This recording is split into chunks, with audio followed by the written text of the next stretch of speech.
छत्तीसगढ़ के मंत्री बाबा बागेश्वर को धर्मांतरण के आरोप पर चुनौती देते हैं। मध्य प्रदेश में कांग्रेस के नेता सवाल उठा रहे हैं। नागपुर में अंधविश्वास के खिलाफ आवाज उठाने वाले कार्यकर्ता चैलेंज पहले दे चुके हैं। बाबा बागेश्वर सबके जवाब में कहते हैं कि वो अंधविश्वास नहीं फैलाते। क्या है इनकी कहानी? मेरे सहयोगी सुधीर चौधरी के साथ एक्सक्लूसिव इंटरव्यू में हर सवाल का जवाब बाबा बागेश्वर ने दिया। तो स्वामी जी, आपका बहुत बहुत स्वागत है। लगातार पूरा देश आपके बारे में बात कर रहा है आजकल। सीताराम, बागेश्वर धाम की जय, सनातन धर्म की जय।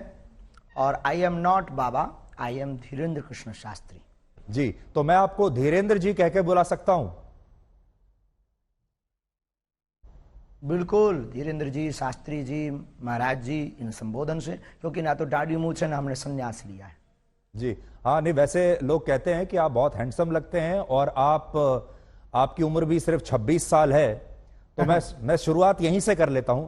आप सिर्फ 26 साल के हैं। 26 साल तो एक ऐसी उम्र होती है जिस समय युवा हमारे ये सोच रहे होते हैं कि कौन सा स्मार्टफोन लेना है और कौन सी मोटरसाइकिल खरीदनी है और कहां जाकर नौकरी करनी है। और आप 26 साल की उम्र में ही इतने बड़े स्वामी या बाबा कह लीजिए या गुरुदेव कह लीजिए, आपके बहुत सारे नाम हैं, आप यहां तक पहुंच गए। तो ये सब हुआ कैसे? हमारे बागेश्वर धाम की परंपरा में पीढ़ी दर पीढ़ी दरबार लग रहा। पूज्यपाद दादा गुरु जी भी लगाते थे और दादाजी के पहले भी एक संत थे, वो भी लगाते थे। तीसरी पीढ़ी में हम सेवा कर रहे हैं, तो बचपन से ही सनातन का जुनून है। तो सनातन की बात और सनातन की सेवा कर रहे हैं और अपने इष्ट और सनातन संस्कृति, साधु संतों की तपस्या का प्रचार कर रहे हैं। बस यही हमारी एक छोटी कहानी है। वाइट ही वाइट है, ब्लैक है ही नहीं कुछ। लेकिन लोग अब आपकी कहानी में लगातार ब्लैक ढूंढ रहे हैं। मैंने सुना आपने कहा कि मैं और कोई स्पष्टीकरण अब नहीं देना चाहता इसके बारे में। आपको लगातार जो चुनौतियां मिल रही हैं, लेकिन देश आपसे ये जानना चाहता है कि इसमें कितनी उसका आज हमने नेशनल चैनल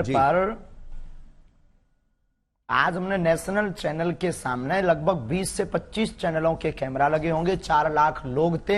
हमने चुनौती दी थी। चुनौती देने वालों को कहा था कि रायपुर हमारी जगह नहीं, छत्तीसगढ़ है, दरबार 20 और 21 को लगना है, किराया हमसे ले लो, जिन जिन को दिक्कत है आकर के देखो। हम कोई दावा नहीं करते, हम कोई ईश्वर नहीं है।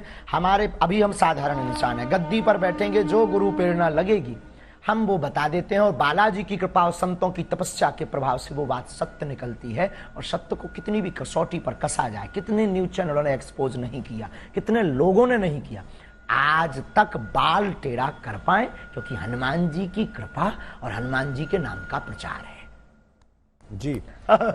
आप धीरेन्द्र जी, आप खुद को गुरुदेव कहते हैं, स्वामी जी भी कहते हैं, धर्म गुरु, संत। तो आपका परिचय क्या है? आप हैं कौन? ना तो हम कोई संत हैं, ना हम कोई स्वामी हैं, ना कोई हम मठाधीश हैं। बागेश्वर धाम के चरणों के सेवक हैं। और श्रीमान जी, हम आपको बता दें कि हम जिस प्रकार पिता अपने पुत्र के रोग पर भगवान से, ईश्वर से, डॉक्टरों से, लोगों से प्रार्थना करता, दुआ के लिए गुजारिश करता, निवेदन करता, वैसे ही हम गुरु होने के नाते, उस गद्दी की सेवादार होने के नाते, बागेश्वर पीठ के सेवादार होने के नाते और सनातन धर्म के सच्चे साधक होने के नाते और मंत्रों की चिकित्सा को जानने के नाते आने वाले लोगों के लिए उनकी श्रद्धा को देखकर ईश्वर से प्रार्थना करते। हमने आपके वीडियोस लगातार देखे, सोशल मीडिया पर, इंस्टाग्राम पर बहुत सारे वीडियोस आपके चलते रहते हैं, जिसमें आप अपने कागज लेकर बैठते हैं और लोगों की मन की बात को आप पढ़ लेते हैं।